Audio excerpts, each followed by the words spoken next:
Dontaesboxingnation, what's going on, guys? So Julio Chavez Sr, boy, he talking some big shit right now.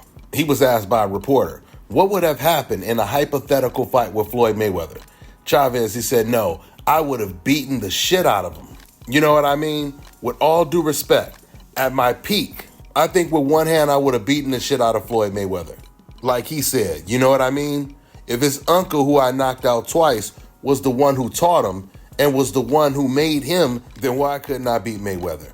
If Jose Luis Castillo, who was my sparring partner, beat him, now imagine me. He could say whatever he wants, but in the ring, in my prime, with all due respect, I would have given him a beating. Now, before I unpack all of that Chavez Sr. just said, let me go ahead and play the clip of what Floyd Mayweather said when he was talking about a hypothetical fight between him and Chavez. They asked me about that before.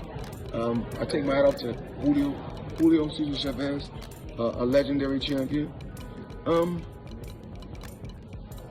We seen what happened with him and Pernell Whitaker. Like I said before, with this scoring system, this been going on since a long time ago.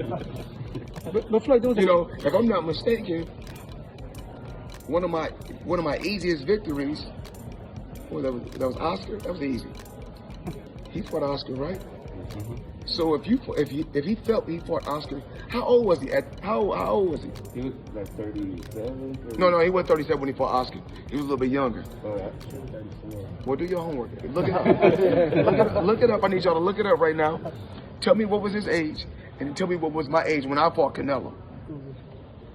And then they said, they talk about these fighters. All these fighters gonna end up beating more world champions than Floyd Mayweather. You guys had 100 and some fights, 200 and some fights, 70, 80 fights. I'll still be more world champions than all of y'all. For myself, but of course, I'm still in tip-top condition, and he's a lot older now. Even when we was younger, that would have been a great matchup. But you just you never know. I heard that he posted us and talk about us doing a fight, but I'll be in a no-win situation if I did that. Okay, so I want to start by talking about Julio Cesar Chavez. It's easy to be considered the greatest fighter of all time when you're talking about how dominant you would be in fantasy matches. Chavez said it would be so easy he would beat Floyd Mayweather with one hand, which is what he heard Floyd Mayweather say about beating him. The reality is Julio Cesar Chavez is a great fighter. He's arguably the greatest Mexican fighter of all time, at least top 2, top 3. But just like 98% of the greatest Mexican fighters of all time, Chavez, he suffered his very first loss and even his second loss to an American black boxer. He lost to Pernell Whitaker, a fight that ended in a controversial majority draw, which means one judge had it for Pernell Whitaker and the other two judges, they had the fight a draw. Chavez, he would turn down the rematch, just like Canelo Alvarez turned down the Bivol rematch, just to start fighting easier competition, hoping people would forget about their loss. But a couple of fights later, Chavez, he ended up picking the wrong cherry that happened to beat the brakes off of Chavez and even knock him down for the first time in his entire career. And that was the surgeon, Frankie Randall.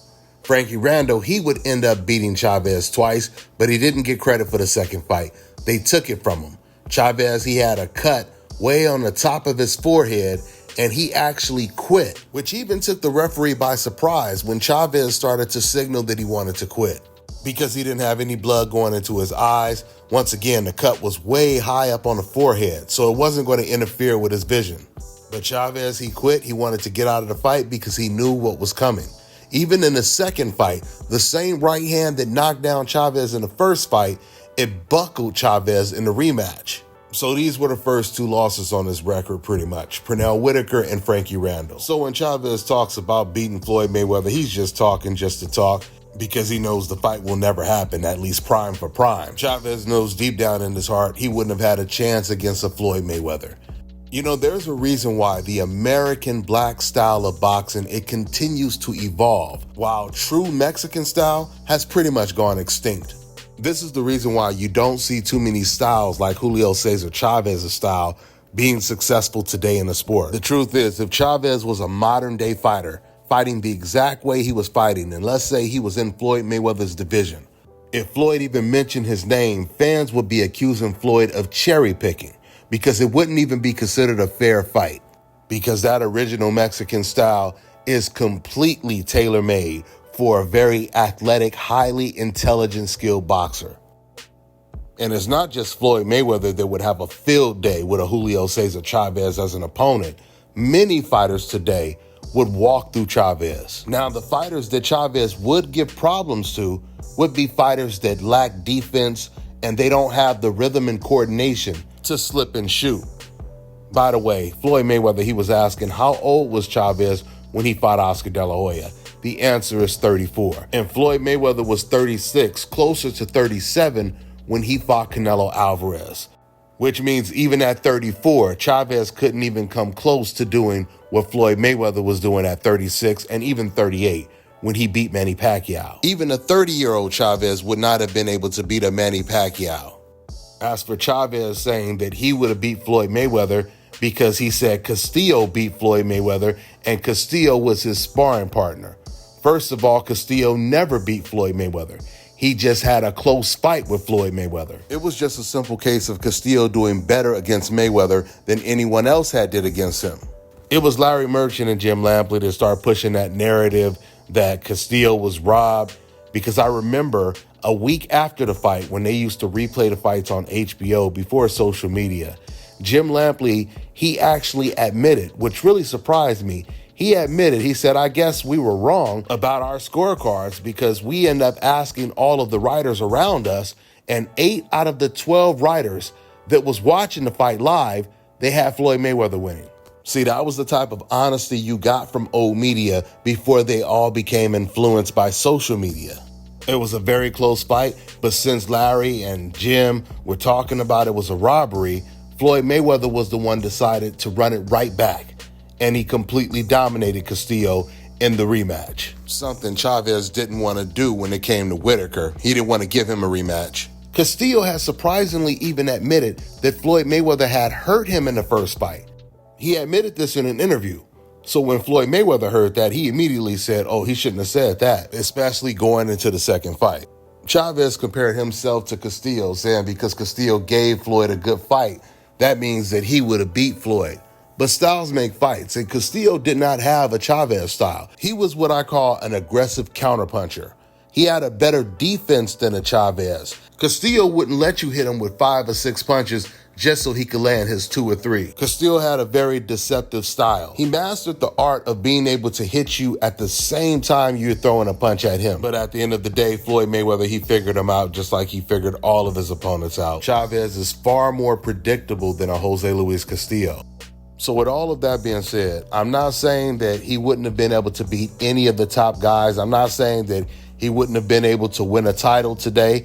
I'm sure he would be able to win a belt depending on who the champion was, but he wouldn't come close to beating a Floyd Mayweather. And that's for sure. I'm on to the next one, y'all. All right, now check this out, guys. If you're looking to repair eczema scars, burns and bruises, dark spots and blemishes, fever blisters, diabetic ulcers, this right here is the perfect product for you guys. It's called LO Deki Face and Body Oil. Athletes and top-ranking boxers, they're also using it after training to reduce swelling, inflammation, and to ease the pain. So get yours today. Go to lodeki.com, like them on Facebook, and follow them on Instagram. Let me tell you guys about Issa Israel Law Firm. It is a full-service legal practice based in Denver, Colorado, an emerging hub for combat sports and high-altitude training. If you're a fighter inside or outside of the ring and you need a law firm you can trust to fight for you, visit thefighterfirm.com or email help@iilawfirm.com. Legal representation is usually limited to plaintiffs or defendants in Colorado, but iFirm can help anyone in the world with trademarking their business name, logos, and U.S. immigration issues. This brother has been my attorney for a while and helped guide me through all kinds of business and civil issues, so make sure you guys go to thefighterfirm.com.